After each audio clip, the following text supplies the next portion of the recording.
Let me tell you a story. It's a tale that's told to every school child in Wales. Now, legend has it that a huge fire-breathing dragon lives in an isolated cave in the highest mountains in Wales.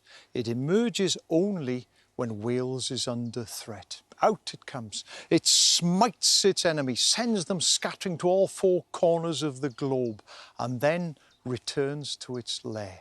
But it's always ready to return when it's needed. Well, ladies and gentlemen, hold on tight to your cups of tea because the Welsh dragon is back.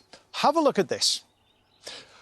Okay, maybe it's not the fire-breathing dragon of old. It is a sand lizard, Wales's rarest reptile. And this photograph was taken by Pete Hill at Ynys Dunes over on the west coast, not too far away from where I am here now. So what happened to the sand lizard? Well, they used to be far more widespread than they are now. But because of habitat loss, habitat degradation, by the late 1960s, they were extinct in Wales. Indeed, they declined throughout the UK, and at one time, they survived in only 3 tiny pockets in England. 2 areas of lowland heath in the south and 1 area of coastal dune up in Lancashire. Well, this year we are celebrating the 25th anniversary of the start of a sand lizard reintroduction scheme here in Wales. And if I'm looking rather smug, well, that's because I played a very, very small part in that reintroduction scheme. Let's go back to 2006, and I was privileged enough to be invited by a group of scientists and sand lizard experts to release these birds back to Tywyn Burrows on the west coast. Look at me, I look like a 12-year-old. I had a full head of hair then.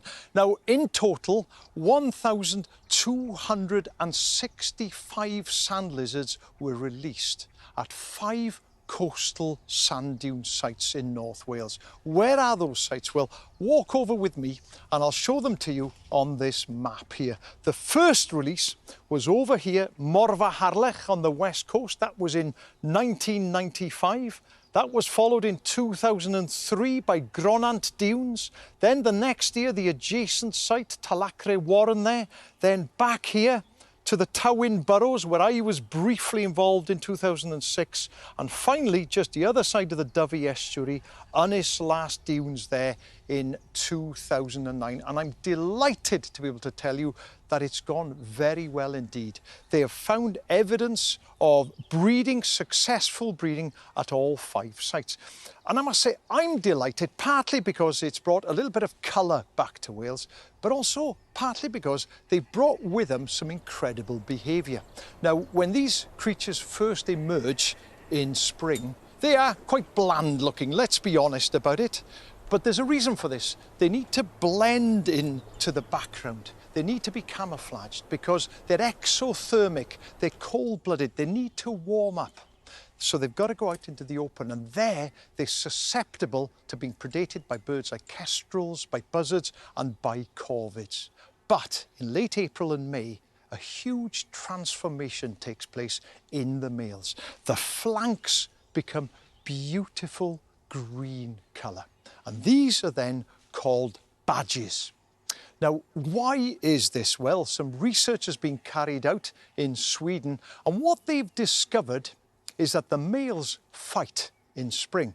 Now, usually it's just posturing, it's just a standoff. They'll show their flanks to each other like this, they'll bob up and down, they'll try and make themselves look as big as they possibly can.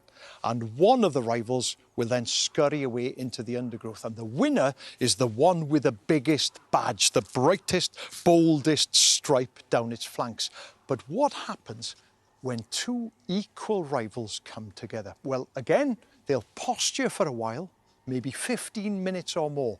And if one doesn't yield, they start fighting with a vengeance. They throw themselves at each other like mini Komodo dragons until eventually there is a winner. Now, what of the females? Well, all this is going on. Well, they still look pretty drab. Let's be honest about it. They still look pretty camouflaged. They don't turn green like the males do. But what are they looking for? Well, they are actually looking for the males with the biggest badges, with the biggest, greenest flanks. Why? Well, because those males have the better genes and they produce more viable offspring than their lesser rivals. So once again in nature, we see so much effort going in to ensure that they pass their genes on to the next generation. And if you are a sand lizard, the bigger, the more colourful, the better. And I, for one, am delighted to see these wonderful creatures back in Wales where they belong.